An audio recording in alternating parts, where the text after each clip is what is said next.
1927년 5월 20일 뉴욕 롱아일랜드의 루즈벨트 비행장. 잔뜩 흐린 하늘 아래 좁고 낡은 활주로 주변에 군중이 모여들고 있었다. 누군가는 조용히 담배를 피웠고 누군가는 모자를 움켜쥔 채 초조하게 고개를 흔들었다. 전날 밤부터 내린 비는 땅을 질척이게 만들었고 그 속에서 사람들은 한 가지 질문을 되뇌고 있었다. 정말 가능한 걸까? 비행기 한 대가 조심스레 끌려 나왔다. 아무런 무장도 보조 비행사도 무선 송수신 장비조차 없는 외로운 단역기 한 대. 기체 이름은 스피릿 오브 세인트 루이스. 그리고 그 조종석엔 25살의 젊은 남자 하나가 몸을 실었다. 찰스 린드버그. 전투 조종사도 유명인도 아닌 우편물 수송을 하던 평범한 민간 조종사였다. 하지만 그는 지금 사람의 생명은커녕 기술적 가능성조차 의심받던 대서양 논스톱 단독 비행이라는 미친 도전에 나서고 있었다. 그가 이 도전을 결심한 이유는 단순했다. 뉴욕에서 파리까지 논스톱으로 날아가는데 성공하는 사람에게 오르테이크 상이라는 거액의 상금이 주어진다는 사실. 단 그 거리 5,800km를 중간 급유 없이 혼자 날아가야 했다. 그러나 그 유혹에 눈독 들인 이는 린드버그뿐만이 아니었다. 이미 몇 년 전부터 수많은 도전자들이 하늘로 떠올랐고 그들 대부분은 바다 위에서 흔적도 없이 사라졌다. 어떤 이들은 눈보라 속으로, 어떤 이들은 기체 결함으로, 어떤 이들은 단순한 방향 감각 상실로 추락했다. 오르테이크 상은 시간이 흐를수록 죽음의 유혹이 되어갔다. 살아 돌아온 자가 없었기 때문이었다. 그래서 린드버그의 출발은 축제라기보다는 마치 장례식 같았다. 사람들은 기대보다는 회의로, 환호보다는 침묵으로 그를 배웅했다. 25, 저 나이에 저길 간다고? 미쳤군. 게다가 혼자래. 무선도 없이. 사실 린드버그는 처음부터 외면당했던 인물이었다. 대형 항공사나 투자자들은 쓸데없는 짓이라며 그의 계획서를 내던졌고 군 출신 베테랑들조차 그를 무시했다. 누구도 민간 우편기 조종사가 대서양을 건너리라고는 믿지 않았다. 하지만 그는 포기하지 않았다. 직접 투자자를 찾아다녔고 엔지니어를 설득했으며 돈을 아끼기 위해 가능한 한 기체를 단순화했다. 심지어 조종석 옆 창문도 제거해 시야 대신 연료 탱크를 넣었다. 무게를 줄이기 위해 무전기도 낙하산도 조종 보조 장치도 제거했다.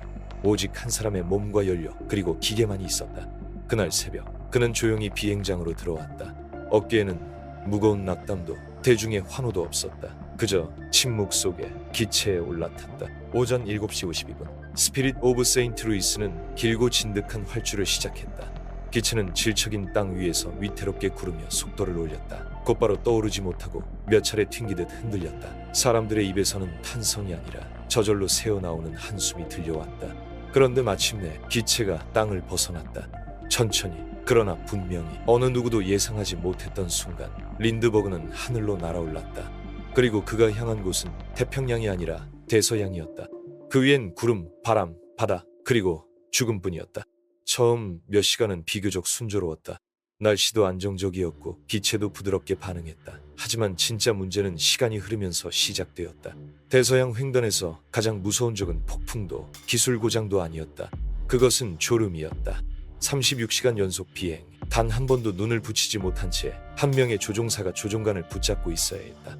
사람의 뇌는 24시간이 지나면 판단력이 무너지고 30시간이 넘어가면 환각을 보기 시작한다. 실제로 린드버그는 비행 중 후반부에 기체가 공중에서 부유하고 있다는 착각을 느꼈다고 기록에 남겼다. 구름 위를 걷는 듯한 착각, 조종석 밖에서 자신을 내려다보는 환희. 그는 기체가 추락하고 있다는 감각도 속도도 정확히 느끼지 못했다. 그럼에도 그는 조종관을 놓지 않았다. 눈꺼풀이 천근만근 내려앉아도 수시로 뺨을 때리며 머리를 흔들며 깨어있으려 했었다. 한 손엔 조종관, 다른 손엔 커피 대신 찬물로 적신 손수건이 있었다. 파도가 출렁이는 대서양, 구름 속으로 사라졌다 나타나기를 반복하던 기체, 그리고 그 조종석 안에서 끊임없이 졸음과 환각, 방향 감각의 상실과 싸우던 린드버그. 이 비행이 정말 끝날 수 있을까? 그가 택한 경로는 북대서양 항로 중 가장 긴 거리였다. 뉴펀들랜드 남쪽을 지나 얼음이 둥둥 떠있는 북쪽 해류 위를 지나 프랑스 북부 해안까지 곧장 날아가는 방식이었다. 안개가 짙고 바람의 방향이 예측 불허이며 중간에 착륙할 비상 활주로도 없는 코스였다. 하지만 그 길이야말로 가장 짧고 가장 위험한, 그러나 상금을 받을 수 있는 유일한 경로였다. 그렇게 20시간, 25시간, 30시간이 지났다. 그의 의식은 점점 흐려졌고 눈은 충혈되었으며 목소리는 자기 자신조차 알아듣지 못할 정도로 낮아졌다. 하지만 어둠 끝에서 드디어 희미한 대지의 형체가 보이기 시작했다. 린드버그는 다시 고도를 조절했다. 그가 본 것은 영국과 프랑스를 나누는 해협 너머의 유럽 대륙. 그 끝에 파리의 불빛이 있었고 르브르제 공항의 활주로가 펼쳐져 있었다. 그는 마지막 힘을 끌어모아 착륙을 시도했다. 그리고 1927년 5월 21일 밤 10시 22분 스피릿 오브 세인트 루이스는 프랑스 파리 르브르제 공항에 조용히 착륙했다. 그 순간 전 세계가 일제히 숨을 멈췄다. 비행기 바퀴가 활주로에 닿는 그 찰나 프랑스는 일제히 숨을 멈췄다. 르브르제 공항 근처에 몰려든 군중은 이미 수만 명에 달했고 대부분은 며칠 전부터 텐트를 치고 진을 치며 기적의 착륙을 기다리고 있었다. 33시간 동안 바다 위에 떠있던 이름 없는 비행사가 정말로 파리 땅에 나타났다. 순간 공항은 완전히 통제 불능에 빠졌다. 사람들은 펜스를 넘어 달려들었고 활주로로 몰려와 비행기를 에워쌌다. 린드버그는 조종석 안에서 빠져나오기도 힘들었다. 경찰과 병사들이 달려들어 군중을 제지했지만 군중은 마치 그를 우주에서 내려온 사도처럼 혹은 신의 사자처럼 바라봤다. 언론은 이 착륙을 현대의 기적이라 불렀다. 신문 일면은 린드버그의 이름으로 도배되었고 라디오는 하루 종일 그의 비행을 반복 중계했다. 아메리카의 젊은 독수리, 하늘을 정복한 남자, 지구를 좁힌 인간, 그의 이름은 단숨에 전 세계로 퍼져나갔다. 프랑스 정부는 그에게 최고 훈장을 수여했다. 영국 왕실은 린드버그를 초청했고 파리는 그의 숙소 근처까지 꽃으로 뒤덮였다. 하지만 그는 스포트라이트에 익숙한 인물이 아니었다. 언론 앞에서 웃는 것도 어색했고 수많은 공식 만찬 자리에 앉아도 그는 무슨 말을 해야 할지 몰랐다. 그는 미국인이었다. 그리고 미국은 그를 기다리고 있었다. 린드버그는 뉴욕으로 돌아왔다. 그리고 그를 맞이한 장면은 그 어떤 영웅에게도 주어진 적 없는 국가적 열광 그 자체였다. 뉴욕항에 배가 도착하던 날 맨해튼 거리에는 400만 명이 넘는 인파가 몰려들었다. 사람들은 고층 건물 창문에서 종이를 뿌렸고 기차와 전차는 멈췄으며 거리엔 발 디딜 틈이 없었다. 트럭 위에 올라선 린드버그는 군중 속에 서 있었지만 마치 하나의 상징물처럼 조용했다. 그는 그렇게 한순간에 국민적 신화가 되었다. 미국 대통령 켈빈 쿨리지는 린드버그를 백악관으로 초대해 당신은 미국이 가진 가장 위대한 자산이라며 국가 최고 영예를 수여했다. 그리고 곧바로 린드버그는 미국 대륙 홍보 비행이라는 이름 아래 48개 주를 도는 퍼레이드 비행을 떠나게 된다. 이것은 명백한 영웅 마케팅이었다. 이제 그는 조종사가 아니라 국가를 대표하는 얼굴이었다. 어딜 가나 사람들은 몰려들었고 그의 연설은 감동의 상징으로 방송되었다. 그러나 그 말들 중 대부분은 누군가가 써준 것이었다. 실제로 린드버그는 대중 연설을 몹시 두려워했다. 기계와 바람, 침묵의 시간은 익숙했지만 마이크 앞에 박수와 플래시는 불편했다. 그리고 이 모든 시선을 감당하기에는 그는 여전히 25이었다. 그의 일거수일투족이 신문에 실렸다. 누구와 저녁을 먹었는지, 어떤 모자를 썼는지, 어떤 표정으로 웃었는지가 전 국민의 관심이 되었다. 광고업자들은 린드버그의 이름을 붙인 담배, 속옷, 식기, 장난감을 쏟아냈고 심지어 린드버그 칵테일과 린드버그 헤어스타일까지 등장했다. 하지만 정작 그는 이 모든 것이 무겁고 어색했다. 어느 인터뷰에서 린드버그는 이렇게 적었다. 내가 한 일은 그저 비행일 뿐이었다. 그런데 세상은 그걸 전설로 만들어버렸다. 이 말은 단순한 겸손이 아니었다. 그는 진심으로 자신이 받아야 할 관심이 과도하다고 느꼈고 무엇보다 자신이 영웅처럼 추앙받는 현실에 위화감을 느꼈다. 게다가 그는 점점 고립되어 갔다. 일상의 자유는 사라졌고 주변에는 끊임없이 사진을 찍고 질문을 던지는 기자들 뿐이었다. 공항에 가면 팬들이 달려들었고 호텔에 머물면 창밖으로 망원경을 들이댔다. 자유를 사랑하던 한 인간이 전설이라는 감옥에 갇힌 것이다. 그러나 그는 그 감옥에서 도망치지 않았다. 오히려 그 상황을 의무로 받아들였고 더 나은 항공기술을 알리는 데 헌신했다. 그는 미 공군의 자문 역할을 맡아 미래 항공 설계와 조종 훈련 체계의 기반을 만들었고 전 세계 항공기술의 발전에도 기여했다. 그 시기 린드버그는 새로운 삶의 방향을 찾고 있었다. 그리고 그 여정의 끝에서 한 여인을 만나게 된다. 앤 모로우, 주미 미국 대사의 딸이자 조용하고 지적인 분위기를 가진 여성. 린드버그는 그와 결혼했고 두 사람은 세간의 이목을 피해 조용한 생활을 꿈꿨다. 하지만 역사는 그에게 조용한 삶을 허락하지 않았다. 그의 첫 아들이 3살이 되던 해 그 가정은 상상할 수 없는 비극을 마주하게 된다.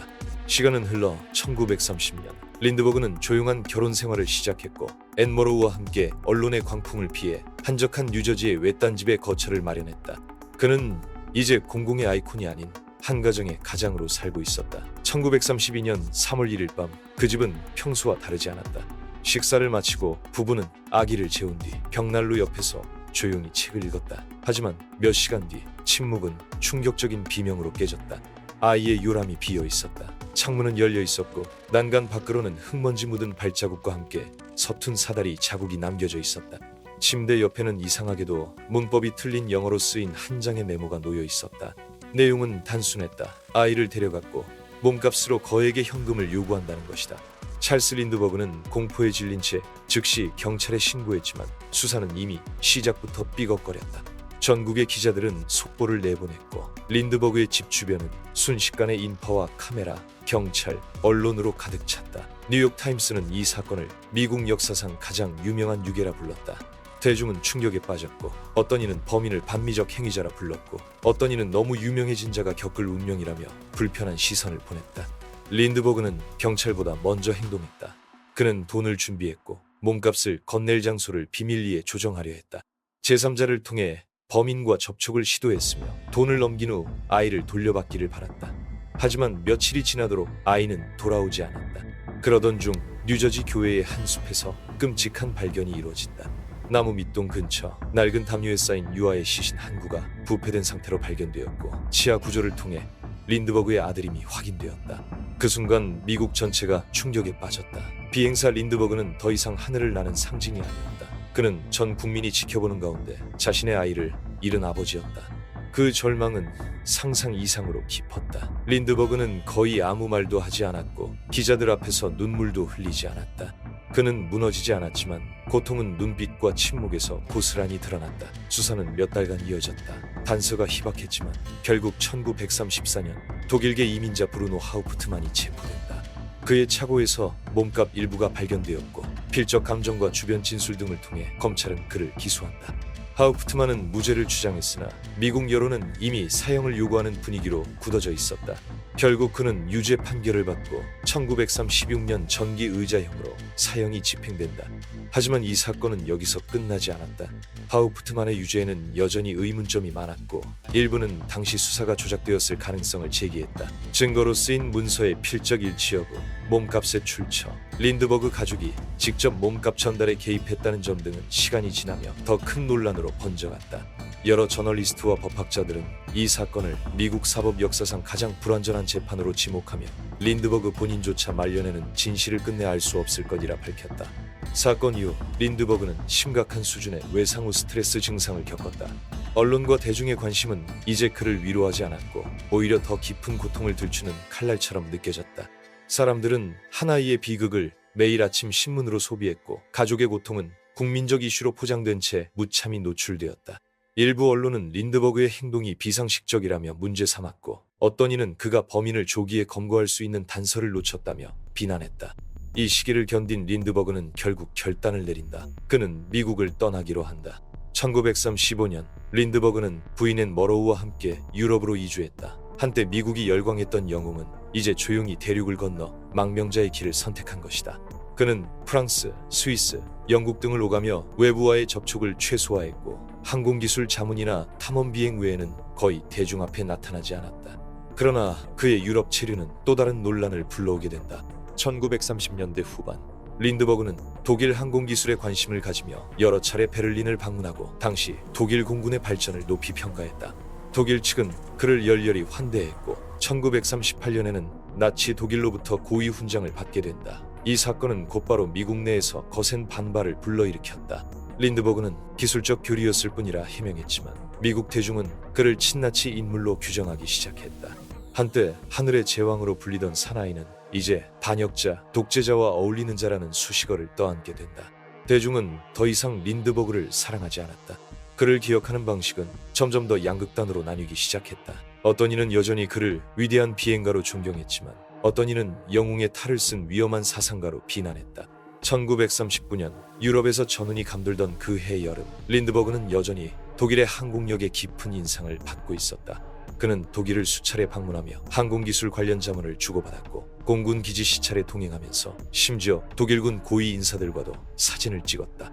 그 과정에서 나치 정부는 린드버그에게 고위 훈장을 수여한다. 린드버그는 그 훈장을 받았고 이후 미국으로 돌아와 이를 외교적 실수라고 해명하지도 않았다. 당시만 해도 미국은 전쟁에 직접 참전하지 않았고 린드버그 역시 중립 유지를 외쳤다.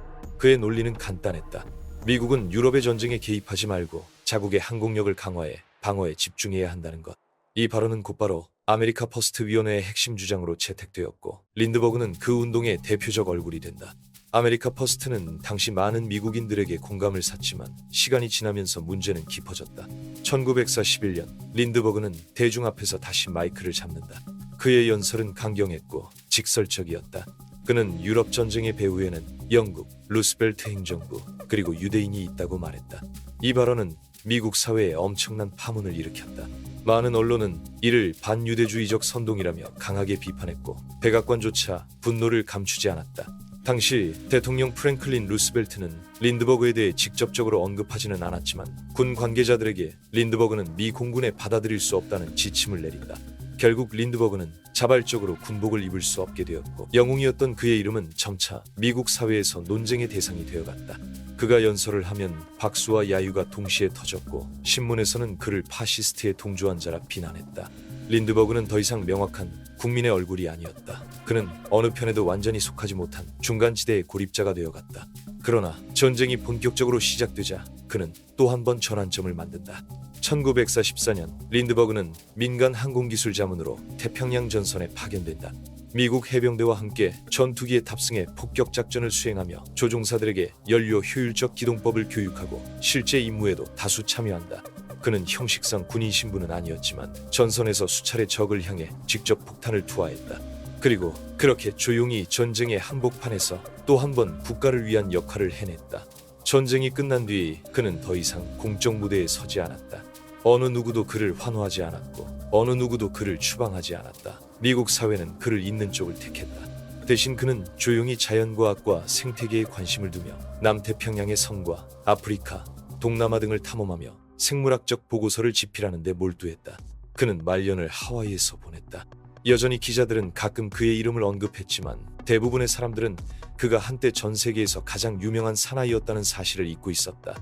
그는 회고록을 쓰기도 했고 거기서 비행은 나를 세상과 연결시켰지만 동시에 가장 고독한 위치로 내몰았다는 구절을 남긴다. 그 구절 속에는 명예의 정상에 있었던 사람이 감당해야 했던 무게와 그 모든 것이 남긴 상처가 담겨 있었다. 1974년 찰스 린드버그는 하와이 마우이 섬에서 조용히 눈을 감는다. 그의 죽음은 뉴스가 되었지만 열광은 없었다. 그는 영웅으로 태어나 신화로 떠올랐다가 다시 인간으로 돌아왔다. 그의 삶은 비극과 영광이 교차하는 곡선이었다. 지금 우리가 기억하는 린드버그는 누구인가?